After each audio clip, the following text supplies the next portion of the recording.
ঠাকুমা ঠাকুমা এই কি হয়েছে? আরে ঠাকুমা নেমন্তন্ন করেছিল, পান্না করতে এসে বলেছিল তাই এলাম। বলছি পান্না করতে হচ্ছে, মিষ্টি নিয়ে আসছিস? আরে কাকা মিষ্টি আনতে মনে নেই রে। মিষ্টি আনি না, তাহলে আমাদের সব শেষ হয়ে গেছে, তুই ঘর চলে যা। সন্ধ্যাবেলা পান্না করতে এসে তাও আর মিষ্টি আনিনি। আরে মিষ্টি আনিনি তো কি হয়েছে, একটা 750 এনেছিলাম, ভেবেছিলাম 3 জন মিলে খাবো।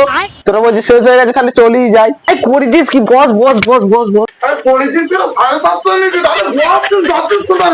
আরে তুই বস, বস রে বাবা, তুই 750 নিয়েছিস, আগে বলবি নি? তুই বস বস বস বাবা, বস, সব আছে আমাদের, সব আছে, দাঁড়া নিয়ে আসছি। ছেলেটা ঘেমে গেছে রে, অনেক দূর থেকে এসেছে।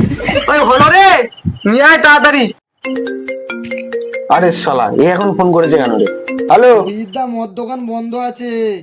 আরে বুকাচোদা, খেতে বসেছি রে, একটু আসতে বল, আসতে বল। আমার দোকান বন্ধ হয়ে বেরো এখান থেকে, আমাদের সব শেষ হয়ে গেছে। হ্যাঁ, মদ দোকান বন্ধ গেছে, সারা বেরো, আমাদের কিছু নেই শালা এখান থেকে।